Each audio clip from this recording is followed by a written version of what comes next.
Hello दोस्तों, नमस्कार। मैं स्वागत करती हूँ आप सभी का अपने यूट्यूब चैनल ब्रिलियंट एकेडमी पे। तो दोस्तों, आज हमारा नया टॉपिक स्टार्ट किए हैं। कुछ नया कुछ खास पढ़ने वाले हैं हम आज की क्लास में। और हम पढ़ने वाले हैं नृत्य। ठीक है, इसकी उत्पत्ति कैसे हुई, नृत्य के बारे में पूरा हम डिटेल से अध्ययन करेंगे। तो जो नृत्य है वो भरत मुनि के नाट्य शास्त्र से लिया गया है। ठीक है, यानी कि भरत मुनि के नाट्य शास्त्र में नृत्य का जिक्र किया गया है। ठीक है, तो देखिए, जब पूरे सृष्टि की रचना करने में भगवान ब्रह्मा का बहुत बड़ा योगदान है। तो जब ये सृष्टि की रचना कर रहे थे तो उस समय मनोरंजन के साधनों की भी मांग की गई थी। तो मनोरंजन के लिए भगवान ब्रह्मा ने नाट्य वेद की रचना की। ठीक है, यानी कि पौराणिक मान्यताओं के अनुसार भगवान ब्रह्मा ने 4 वेदों को मिलाकर एक नए वेद यानी कि एक 5वें वेद की रचना की, जिसे हम नाट्य वेद कहते हैं। ठीक है, तो उसको हम लिख लेते हैं। यानी कि पौराणिक मान्यताओं के अनुसार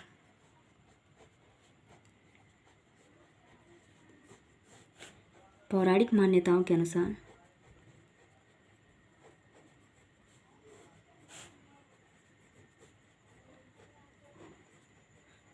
पौराणिक मान्यताओं के अनुसार भगवान ब्रह्मा ने 4 वेदों को मिलाकर, यानी कि जो 4 वेद हमारे हैं, ऋग्वेद, सामवेद, यजुर्वेद, अथर्ववेद, 4 वेदों को मिलाकर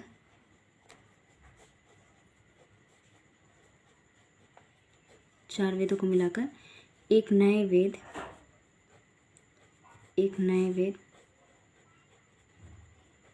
ठीक है, एक नए वेद की रचना की। ठीक है,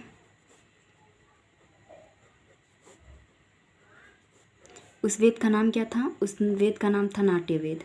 ठीक है, यानी कि एक नए 5वें वेद की रचना की, जिसका नाम था नाट्य वेद। ठीक है, अब दोस्तों, ये नाट्य शब्द जो है, इसका अर्थ क्या होता है उसको हम जान लेते हैं। तो नाट्य का अर्थ होता है थिएटर। ठीक है, नाट्य का अर्थ होता है थिएटर। नाट्य के अंतर्गत आता क्या क्या चीज़ें हैं? तो नाट्य में हमारा क्या आता है? नृत्य, गायन और नाटक। ठीक, यानी कि नृत्य, गायन और नाटक से मिलकर क्या है, बना है नाट्य, मिलकर बना है। ठीक है, यानी कि ये मनोरंजन के साधनों के लिए बनाया गया था। तो मनोरंजन के साधन के अंतर्गत हमारे क्या क्या आएंगे? नृत्य, गायन और नाटक, इनसे ये मिलकर बना है। तो इसमें अब आगे हम पढ़ते हैं। अगला पॉइंट हम देखेंगे, भारतीय नृत्य के विषय में कुछ अध्ययन करेंगे। तो भारतीय नृत्य जान लेते हैं। तो ये जो भारतीय नृत्य हमारे हैं, ये हमारे 2 टाइप के हैं। ठीक है, तो दो टाइप के हैं। उनमें से पहला हमारा है शास्त्रीय नृत्य, क्लासिकल डांस, शास्त्रीय नृत्य। ठीक है, क्लासिकल डांस। और दूसरा हमारा है लोक नृत्य, ठीक है, यानी फोक डांस। ठीक है, तो क्या होगा? शास्त्रीय नृत्य और लोक नृत्य। तो दोस्तों, आज के क्लास में, यानी कि आज का हमारा जो मेन टॉपिक है वो हमारा है शास्त्रीय नृत्य। आज हम इसका अध्ययन करेंगे और अगले क्लास में हम लोक नृत्य को जानेंगे। ठीक है, तो हमारा मेन टॉपिक आज का है शास्त्रीय नृत्य, इसका ही हम डिटेल में अध्ययन करेंगे। ठीक है, तो शास्त्रीय नृत्य जो है वो प्राचीन काल से ही देखा जा रहा है। ठीक है, यानी इसका उल्लेख प्राचीन काल से मिलता है। इसका उल्लेख प्राचीन काल से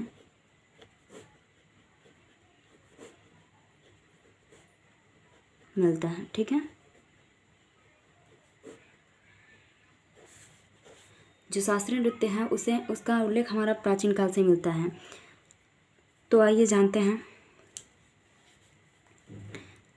ये जो शास्त्रीय नृत्य हैं इसके भी हमारे क्या हैं? 2 स्वरूप हैं।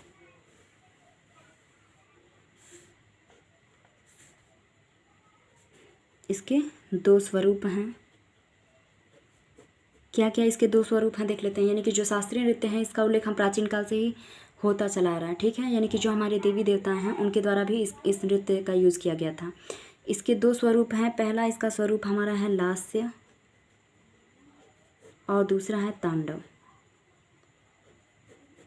ठीक है, लास्य तांडव।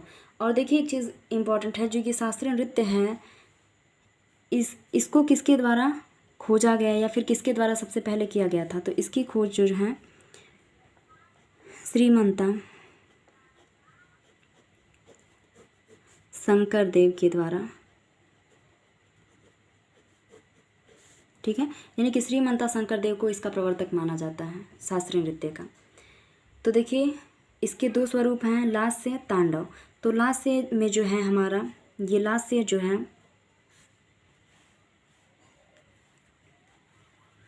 इसमें इस नृत्य को करते समय भाव, रस और अभिनय, ठीक है, यानी कि भाव, रस, अभिनय की प्रधानता होती है इसमें। इस स्वरूप में क्या होता है, भाव, रस, अभिनय की प्रधानता होती है, ठीक। और ये जो तांडव है इसमें लय और गति, लय और गति की प्रधानता होती है, ठीक है। यानी लास्य में भाव, रस, अभिनय की प्रधानता होती है और तांडव में लय और गति की प्रधानता होती है। जो लास्य नृत्य है ये महिलाओं के द्वारा की जाती है, ठीक है। यानी कि यह नृत्य महिलाओं के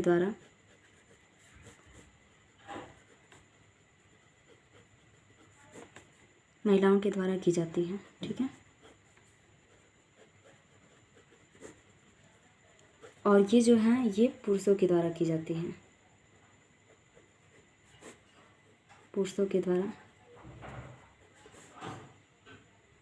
किया जाता है, ठीक बात। तो जो हमारे शास्त्रीय नृत्य थे उनके दो स्वरूप थे, लास्य तांडव। लास्य में भाव, रस, अभिनय की प्रधानता है और तांडव में लय और गति की प्रधानता है। जो ये लास्य रस है वो महिलाओं के द्वारा की जाती हैं, ठीक है। लास्य नृत्य का जो स्वरूप लास्य है वो महिलाओं के द्वारा की जाती हैं और तांडव जो स्वरूप है वो पुरुषों के द्वारा की जाती है। तो आइए हम जान लेते हैं कि भारत में शास्त्रीय नृत्यों की संख्या कितनी है, ठीक है। यानी कि भारत में, ठीक है, तो भारत में शास्त्रीय नृत्यों की संख्या कितनी है। भारत में शास्त्रीय नृत्यों की संख्या कुल कितनी है, 8 है, ठीक है। यानी कि भारत में कुल शास्त्रीय नृत्य 8 किए जाते हैं, ठीक है। तो उनमें से सबसे पहला हम पढ़ते हैं। तो भारत में शास्त्रीय नृत्यों की संख्या कितनी है, 8 है। उनमें से पहला हमारा है भरतनाट्यम,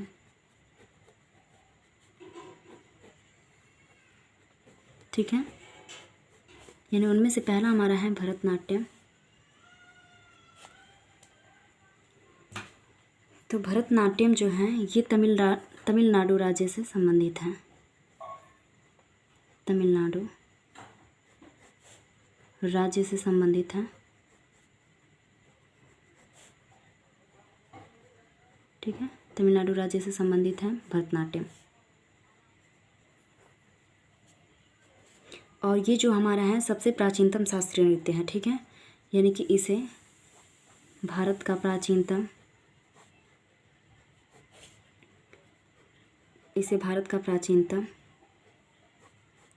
शास्त्रीय नृत्य कहते हैं, शास्त्रीय नृत्य कहते हैं, ठीक है। देखिए इसमें दो पोजीशन होती है, एक तिल्लाना, एक आला रिपू, ठीक है।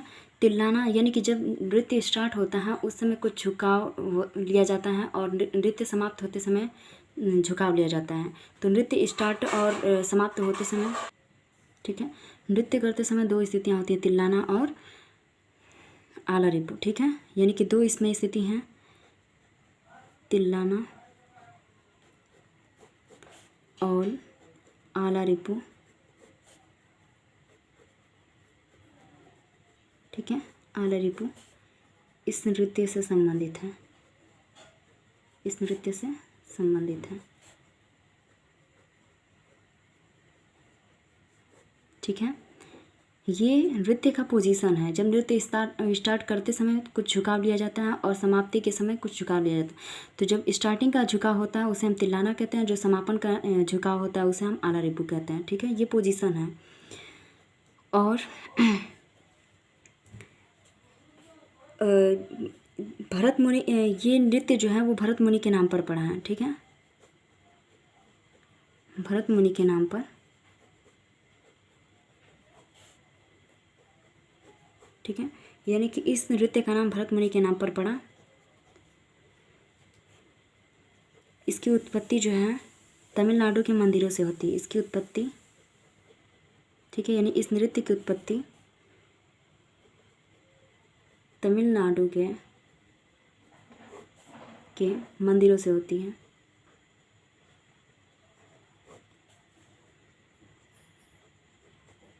ठीक है, यानी इस नृत्य की उत्पत्ति तमिलनाडु के मंदिरों से होता है। ठीक है, और सबसे इम्पोर्टेंट पॉइंट, इसका प्राचीनतम नाम, इसका प्राचीनतम नाम क्या है? तो इसका प्राचीनतम नाम है दसियट्टम। ठीक है,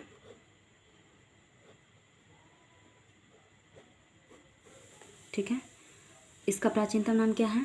दसियट्टम।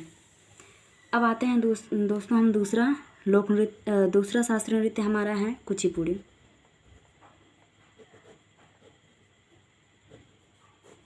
कुचिपुड़ी हमारा दूसरा शास्त्रीय नृत्य है और यह संबंधित है आंध्र प्रदेश से। ठीक है, आंध्र प्रदेश राज्य से संबंधित है। ठीक है, आंध्र प्रदेश से संबंधित है।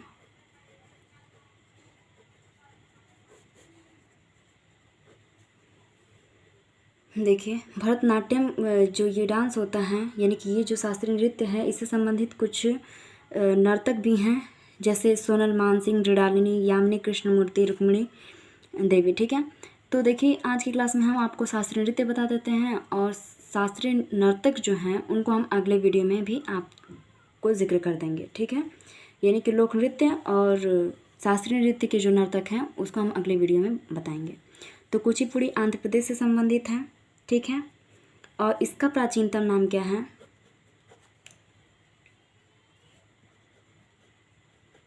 इसका प्राचीनतम नाम है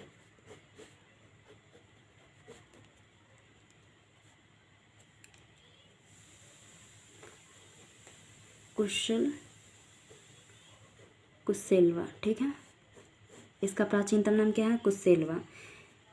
और जो इसके फेमस नर्तक हैं वो उनमें आते हैं हमारी यामिनी कृष्णमूर्ति,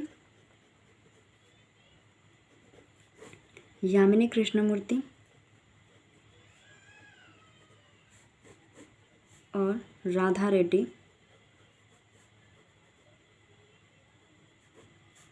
क्या हैं ये लोग? इसके प्रसिद्ध नर्तक।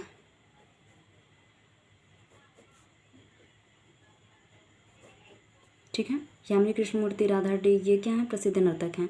यामिनी कृष्णमूर्ति हमारे के भरतनाट्यम में भी आती हैं। ठीक है, रुक्मिणी देवी भरतनाट्यम, यामिनी कृष्णमूर्ति, मृणालिनी, सोनल मानसिंह, ये लोग हमारे क्या आते हैं? भरतनाट्यम में भी आते हैं। थर्ड हम देख लेते हैं दोस्तों। थर्ड हमारा है कथकली। ठीक है, थर्ड हमारा शास्त्रीय नृत्य है कथकली।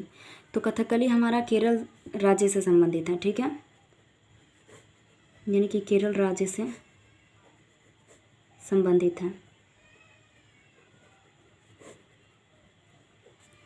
केरल राज्य से संबंधित है। और देखिए ये जो कथकली नृत्य है ये केरल के मंदिरों में किया जाता था। ठीक है, तो यहाँ हम लिख लेते हैं केरल के मंदिरों में। ठीक है, केरल के मंदिरों में इस नृत्य को किया जाता था। ठीक है, कथकली नृत्य को। तो केरल के मंदिरों में दो तरह के नृत्य होते थे। कौन कौन से होते थे? यानी कि एक होता था हमारा रामनट्टम, ठीक है, और एक होता था हमारा कृष्णाटम।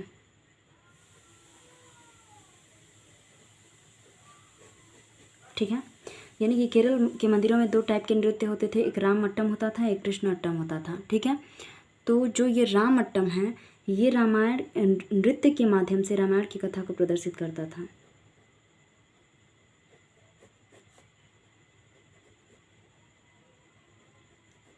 ठीक है, यानी कि रामायण की कहानी को हम रामअट्टम नृत्य के माध्यम से करते थे, और कृष्णाटम जो है वो महाभारत की कहानी को दर्शाता था।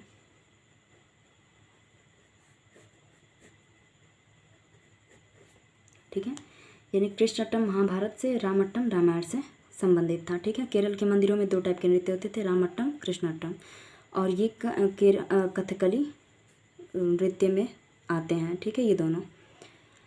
ठीक है, और कथकली नृत्य का सर्वश्रेष्ठ जो प्रशिक्षण संस्थान है वो भरतपुझा स्थित केरल कालामंगलम है। ठीक है, ठीक है, तो इस नृत्य का जो सर्वश्रेष्ठ प्रशिक्षण केंद्र, ठीक है, सर्वश्रेष्ठ प्रशिक्षण संस्थान, ठीक है, इस नृत्य का सर्वश्रेष्ठ प्रशिक्षण संस्थान कहाँ है? कलामंगलम। ठीक है, कलामंगलम ये कहाँ है? भरतपुझा में। ठीक है, केरल के भरतपुझा में स्थित है कलामंगलम, वहीं इस नृत्य का सर्वश्रेष्ठ प्रशिक्षण संस्थान है। ठीक है, अब अगला हम आते हैं दोस्तों, अगला हमारा है मोहिनी अट्टम।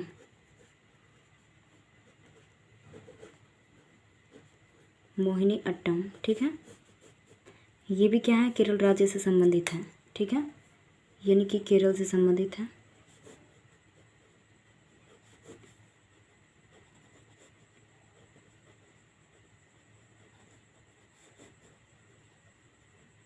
केरल राज्य से संबंधित है। ठीक है, और मोहिनी अट्टम जो है, जब भस्मासुर भगवान शिव को परेशान कर रहा था, यानी कि भस्मासुर से भगवान शिव को बचाने के लिए भगवान विष्णु ने स्त्री रूप लेकर के यह डांस किया था। ठीक है, यानी कि नृत्य किया था ये, तो ये हमारा हो जाएगा भगवान विष्णु के स्त्री रूप का वर्णन है।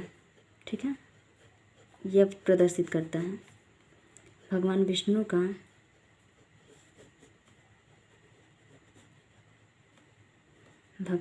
के स्त्री रूप से संबंधित है। ठीक है, यानी भगवान विष्णु के स्त्री रूप से ये संबंधित है। ठीक है, अगला हमारा है दोस्तों ओडिसी नृत्य। ओडिसी नृत्य जो है वो उड़ीसा से संबंधित है। ठीक है, उड़ीसा राज्य से।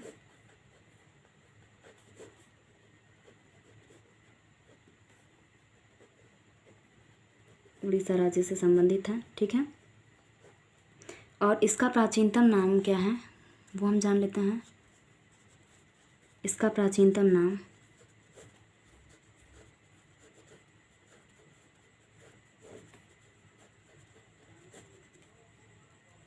ओंद्रा नाट्यम। ठीक है, ओंद्रा नाट्यम। ओंद्रा नाट्यम इसका प्राचीनतम नाम है। ठीक है, एक चीज़ और, ये जो ओडिसी नृत्य है इसको चेदी वंश के शासक खारवेल के द्वारा इस नृत्य को क्या किया गया था? संरक्षण प्रदान किया गया था। ठीक है, यानी कि जो चेदी वंश के राजा हैं, ठीक है,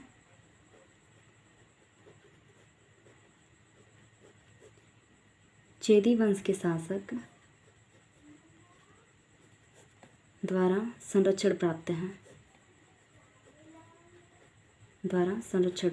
ठीक है,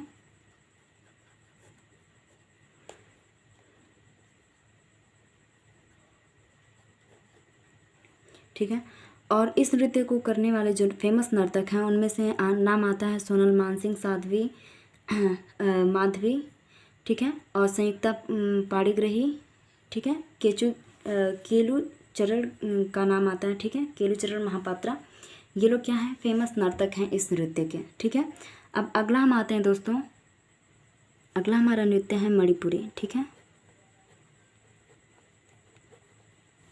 इसका तो नाम से ही पता चल रहा है किस राज्य से संबंधित है, ठीक है। तो मणिपुरी जो हमारा है वो मणिपुर राज्य से संबंधित है, मणिपुर राज्य से संबंधित है।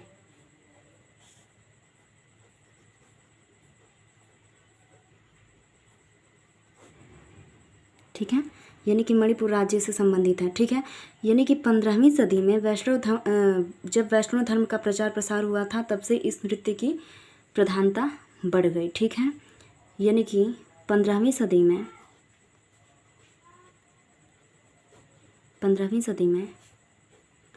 वैष्णव धर्म का,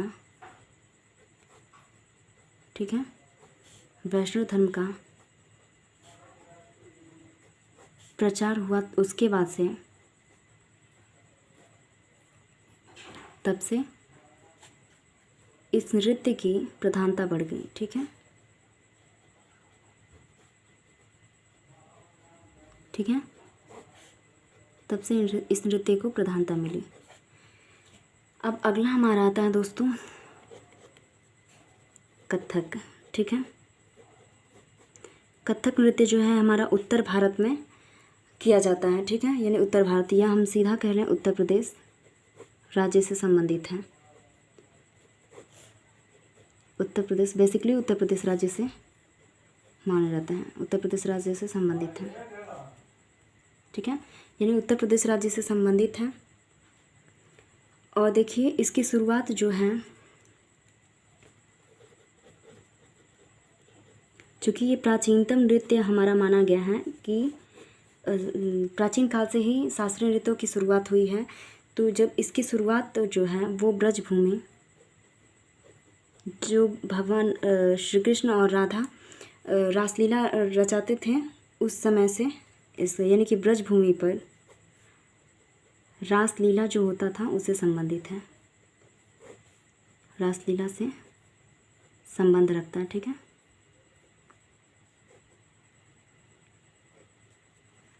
ठीक है, तो ब्रजभूमि पर रासलीला से संबंधित था ये नृत्य। परंतु बाद में जब मुग़ल बादशाह आए, ठीक है, परंतु बाद में जो मुग़ल आए हमारे देश में शासन करने के लिए,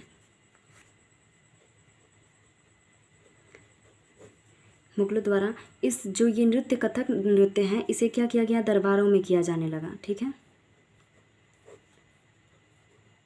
दरबारों में इस नृत्य का आयोजन होने लगा।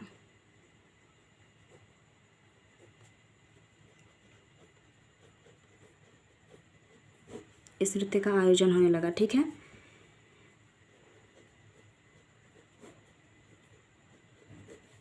और बाद में जब जो अवध के नवाब हैं उनके द्वारा इस नृत्य को क्या मिला, संरक्षण प्राप्त हुआ, ठीक है, लगा। बाद में अवध के जो नवाब थे, अवध के नवाब द्वारा इस नृत्य को क्या मिला, के द्वारा इस नृत्य को संरक्षण प्रदान हुआ, ठीक है।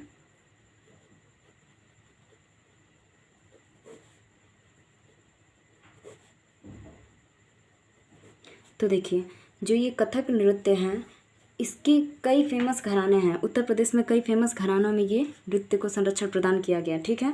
यानी कि इसका प्रसिद्ध घराना हमारा क्या क्या है उसको हम जान लेते हैं।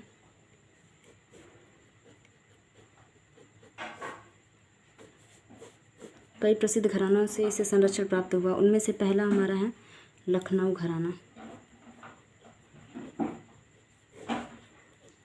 लखनऊ घराना। दूसरा हमारा है बनारस, बनारस घराना, ठीक है। लखनऊ घराना, बनारस घराना, जयपुर घराना,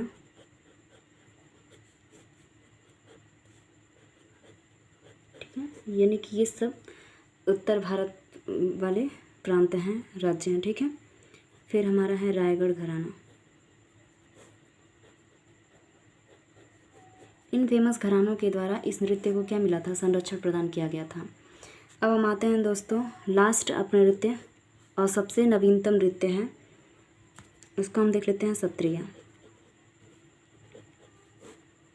सत्रिया नृत्य ये सबसे हमारा नवीनतम शास्त्रीय नृत्य है। ठीक है। वर्ष 2000 में इस नृत्य को शामिल किया गया। ठीक,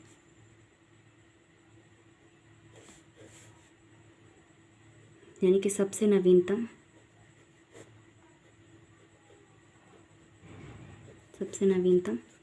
शास्त्रीय नृत्य है।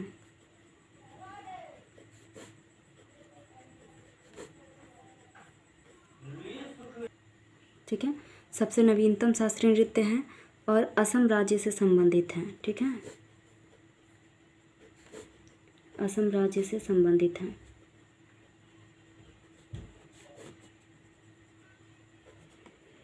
ओके, असम राज्य से संबंधित है। और वैष्णव संत जो शंकर देव थे, उनके द्वारा भक्ति आंदोलन के द्वारा ये नृत्य क्या हुआ था, फेमस हुआ था। ठीक है, यानी कि शंकर देव के द्वारा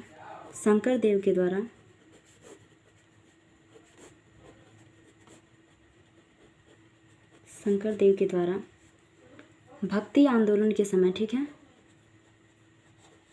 भक्ति आंदोलन के समय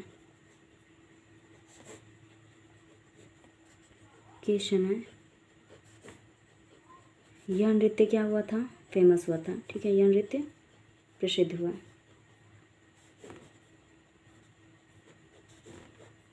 ठीक है, तो ये रहा हमारा शास्त्रीय नृत्य। उम्मीद करते हैं 8 शास्त्रीय नृत्य आपको अच्छे से समझ में आएंगे। ठीक है, पहला हमारा था भरतनाट्यम, जो कि सबसे प्राचीनतम नृत्य है, शास्त्रीय नृत्य। ठीक है, यानी प्राचीनतम शास्त्रीय नृत्य क्या है, भरतनाट्यम, जिसका प्राचीनतम नाम क्या है, दासियट्टम। फिर हमारा क्या था, कुचिपुड़ी था, आंध्र प्रदेश से संबंधित। ठीक है, फिर हमारा था कथकली, केरल से संबंधित। मोहिनीअट्टम, केरल से संबंधित। उड़ीसी, उड़ीसा से संबंधित। मणिपुरी, मणिपुर से संबंधित। कथक, उत्तर प्रदेश से संबंधित, यानी उत्तर भारत का नृत्य है। और फिर हमारा है सत्रिया, जो कि सबसे नवीनतम शास्त्रीय नृत्य है। ठीक है, असम राज्य से संबंधित है। तो ये रहे हमारे 8 शास्त्रीय नृत्य, जिनका जिक्र हम आज की वीडियो में किए। कल के वीडियो में हमारा रहेगा लोक नृत्य। ठीक है, उसको हम डिटेल में अध्ययन करेंगे। तो आज के लिए इतना ही। ठीक है, तो उम्मीद करते हैं दोस्तों आप लोग को समझ में आया। जो भी टॉपिक आप लोग को ज़रूरत लगे कि हाँ ये टॉपिक हमें जानना चाहिए या पढ़ाना है, उसको आप लोग कमेंट बॉक्स में बता दिया करें। हम ज़रूर कोशिश करेंगे हम आपको अच्छे से उसको समझा सकें। ठीक है, तो आज के लिए इतना ही।